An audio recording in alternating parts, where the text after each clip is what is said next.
मौसीकार और गुलकार के तौर पर तो लोग आपको जानते ही थे, ये पपेटियरिंग का आइडिया कब और कैसे आया? ये पपेट शो का आइडिया कोई 25 साल से मेरे दिमाग में पक रहा था और शुरुआत उस वक्त हुई जब मेरा बेटा मिकाइल पैदा हुआ और मैं उसके लिए उर्दू के गाने ढूंढ रहा था कि कुछ सुनाऊं उसको। हम तो सुहेल राना साहब के गाने सुनते बड़े हुए। मैंने सुहेल राना के कैसेट्स, मेरे पास एक वो डबल कैसेट का वो था शालीमार रिकॉर्डिंग कंपनी का, मैंने लगा कर सुनाया उसे। बहुत कोशिश की, नहीं सुने उसने क्योंकि एक तो क्वालिटी ख़राब थी कैसेट की और फिर गाने भी तो लगता था थोड़े से डेटेड हो गए, अब बच्चों को नहीं समझ आ रहे थे। मैं टीना से ही कहता था अपनी बीवी से कि मुझे बुरा लगता है कि मैं म्यूज़िशियन हूँ, मैं गाने बना सकता हूँ और मेरे अंदर इतनी अर्ज है कि मैं बच्चों के गाने बनाऊँ और मैं क्यों नहीं बना रहा हूँ। स्ट्रिंग्स ऑन था, स्ट्रिंग्स चल रहा था और इस साल 2 साल 3 साल गुजरते गुजरते गुजरते वो नहीं हो पा रहा था, लेकिन मेरे दिमाग में चल रहा था कि मुझे बच्चों का शो करना है। सबसे पहले अलिफ, फिर अलिफ मद आ, बे पे ते ते से। स्ट्रिंग्स जिस दिन ख़त्म हुआ, 2021 था, मार्च 25 थी, ख़त्म हुआ, जो भी हुआ, रोना धोना हुआ, सब कुछ हुआ, लेकिन उसके अगले दिन से एक चीज़ पे मैं फोकस कर रहा था, वो ये कि अब मुझे ये शो बनाना है। 1981 में मैं गया लंदन और लंदन में मैंने सेसमी स्ट्रीट देखा। उसके जब गाने सुने, मैं कहा ये तो गाने जैसे मेरे लिए हैं, मुझे सुनने में मज़ा आ रहा है। ये गाने, अब मैं बच्चा हूँ, मुझे समझ नहीं आ रहा हो क्या रहा है, लेकिन मैं ये सोच रहा हूँ कि ये गाने और जो मैं पाकिस्तान में गाने सुन रहा हूँ उसमें फ़र्क क्या है। क्योंकि सारी जो उसकी अरेंजमेंट, उसकी प्रोडक्शन, उसकी जो स्ट्रक्चर थे गानों के और जो पपेट्स थे, वो सब एक मेरी एक नई दुनिया थे। और पाकिस्तान में जो मैं सुहेल राना साहब के गाने सुन रहा था, वो गाने सब अच्छे थे, दिल को लगते थे, लेकिन वो दुनिया सेसमी स्ट्रीट ने जो सजाई हुई थी, वो मुझे ऐसी हिट की, वो बैठ गया मेरे दिमाग में। और बस अब फिर जो स्ट्रिंग्स ख़त्म हुआ तो पिछले 2 साल से मैं इस प्रोग्राम पे काम कर रहा हूँ। इसका नाम पक्के दोस्त नहीं था, पक्के दोस्त बहुत एंड में आके हुआ है इसका नाम, लेकिन मुझे पता था कि मुझे एक पपेट शो बनाना है जिसमें बच्चों के लिए गाने हों, इम्पॉर्टेंट मैसेजेस हों, जो मॉरल्स पे और एथिक्स पे बात करें, थोड़ा एजुकेशनल भी हो। मैं ज़्यादा एजुकेशनल नहीं करना चाहता था, बहुत प्रीची नहीं होना चाहता था, क्योंकि 3-4 साल के बच्चे को आहिस्ता आहिस्ता आप सिखाएं चीज़ें, बहुत ज़्यादा आप उसके ठूसना शुरू करेंगे तो वो भी भाग जाएगा। बच्चों के काम में ना माली फ़ायदा है, ना कोई इसकी तारीफ़ करता है। फिर आपने इस तरफ आने का फ़ैसला क्यों किया? ये मैंने माली फ़ायदा के लिए तो नहीं किया बिल्कुल भी, लेकिन हाँ, इंसान सोचता है कि कुछ तो रिटर्न मिलेगा, लेकिन वो रिटर्न जो है वो उसकी उम्मीद है कहीं ना कहीं, कभी ना कभी किसी तरह होगा। लेकिन क्योंकि मुझे ये करना था, मैंने सब कुछ इसमें इन्वेस्ट कर दिया है। कोई स्पॉन्सर नहीं है इस शो का और बस मेरी बीवी की सपोर्ट भी थी। तो मेरी बीवी ने कहा, बिलाल तुम इतने पैशनेट हो इस चीज़ के बारे में, तो तुम खुद ही इन्वेस्ट करो, तुम बनाओ इसको। तो बस ये था, ना आए पैसे ना आए, लेकिन मुझे ये शो करना था। ये मेरे सिस्टम में इतना घुसा हुआ था ये शो, और इंशाल्लाह अब करने के बाद जो फीडबैक आ रही है, तब इसके सेकंड सीज़न पे भी इंशाल्लाह काम शुरू हो गया। दोस्त दोस्त दोस्त हम पक्के दोस्त, पक्की है ये बात। जब मेरा अपना सारा होमवर्क पूरा हो गया, गाने हो गए, पपेट्स मैंने बनवा लिए। कनाडा में एक पपेट मेकर हैं एलिसन यूवर्ट, उनके साथ काम किया, पपेट्स बन गए।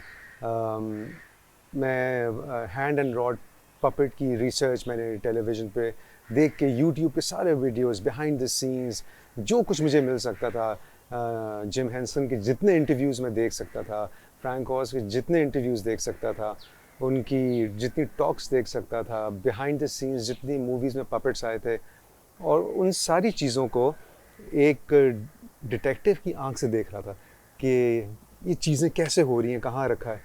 ये सब मैं जब प्लान कर लिया, उसके बाद मुझे एक ऐसी टीम चाहिए थी जो इस प्रोजेक्ट को आगे लेके चल सके। तो उमर आदिल एक डायरेक्टर हैं जो अपनी मियाँ बीवी का एक डुओ है, उमर आदिल और बीनिश, दोनों साथ काम करते हैं। बीनिश आर्ट डायरेक्टर हैं और मैंने हमेशा से सोचा हुआ था कि मैं इन दोनों के साथ काम करूँगा। हम तीनों Indus valley school of art के पढ़े हुए हैं और मैं इनको जानता था। बच्चों से इनको बहुत प्यार है। इनके सारे काम में इन्होंने बुक ग्रुप के साथ भी काम किया है, इन्होंने बच्चों की और कहानियों पे भी काम किया है। तो मुझे इस शो में ऐसा डायरेक्टर चाहिए था जो बच्चों से प्यार करता हो और इस शो को समझ सके, इसकी छोटी छोटी डिटेल्स को समझ सके। तो उमर और बीनश ने इसको जिस तरह निखारा है इस शो को, तो वो बहुत इम्पोर्टेंट था। फिर पपेटर्स को ढूंढना बहुत इम्पोर्टेंट था कि ये लोग जो ऐसे पपेटर्स हों जो पपेट भी चलाएं, एक साथ उनकी वॉइस भी करें और गानों में भी उन्हीं की आवाज़ें हों।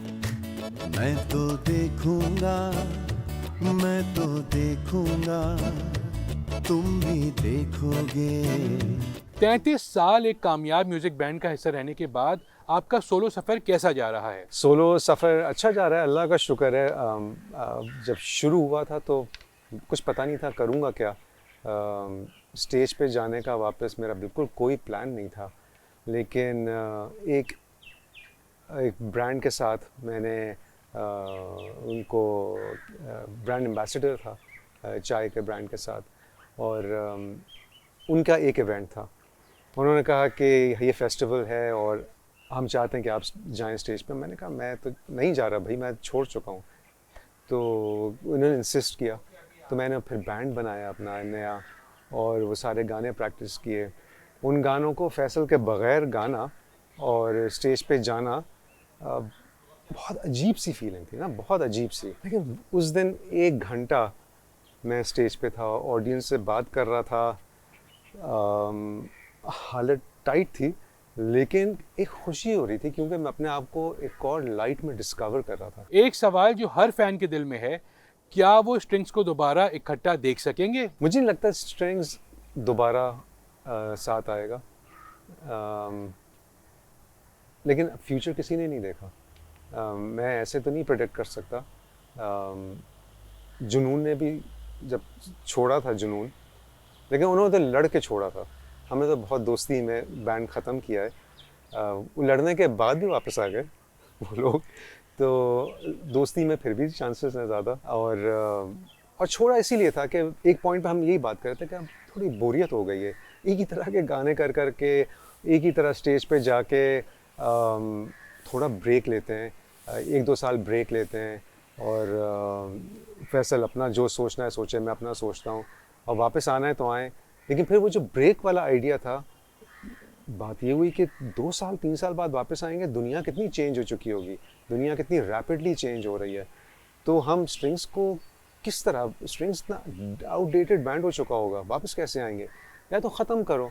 अल्लाह का शुक्र है, यानी 33 साल में 6 एल्बम्स हो गई, कोक स्टूडियो के यानी सीजन्स अल्लाह का शुक्र अच्छे निकल गए सारे। फिर आखिरी एल्बम भी रिलीज़ हो गई, कॉन्सर्ट्स हो गए, लोगों को अच्छी यानी तरह याद है स्ट्रिंग्स, और हम पीक पे ही छोड़ दें तो बेहतर है। 5 सेकंड में हमने कहा गुड आइडिया, फैसल ने कहा गुड आइडिया, और हमने कहा कल अनाउंस करते हैं कि बैंड ख़त्म। अम्मी अब्बा को भी नहीं पता था, किसी को नहीं पता था। आज हम शाम में ट्वीट कर रहे हैं, शायद 5 बजे, 4, 5:30, 6 बजे, और जब ट्वीट कर दी फिर हमने जाके बताया अम्मी अब्बू को कि बैंड ख़त्म हो गया है, और किसी को यकीन नहीं आ रहा था, किसी को यकीन नहीं आ रहा। अगर एक दिन के लिए म्यूजिक इंडस्ट्री की भागदौड़ आपके हाथ में दे दी जाए तो आप क्या तब्दीलियां लाएंगे? अगर म्यूज़िक इंडस्ट्री एक दिन को मेरे पास आ जाए तो मैं टीवी पे ना म्यूज़िक चैनल्स खुलवाऊंगा वापस। वो एक बड़ा हेल्दी सिस्टम था, और लोग आजकल सिर्फ खबरें देखते हैं, लेकिन उसको स्विच करते हुए एक चैनल भी नज़र नहीं आता किसी को। अगर एक दिन में मैं ये कर सकूं तो ये भी इनफ है। आपको स्ट्रिंग्स में आने से पहले वाला बिलाल मकसूद कहीं मिल जाए तो उसे क्या मशवरा देंगे? मैं उससे कहूँगा सही कर रहे हो, लगे रहो, जो ज़िंदगी जहाँ ले जा रही है वहाँ चलते रहो, परेशान मत होना। रास्ते मुश्किल भी होंगे, बहुत अच्छी चीज़ें भी नज़र आएंगी, अच्छी चीज़ें नज़र आएंगी तो ज़्यादा खुश नहीं होना, क्योंकि आगे फिर एक गड्ढा आएगा, और जब उस गड्ढे में गिरे हुए होगे तो सिर्फ ऊपर देखते रहना, निकल जाओगे, परेशान नहीं होना, लेकिन लगे रहो।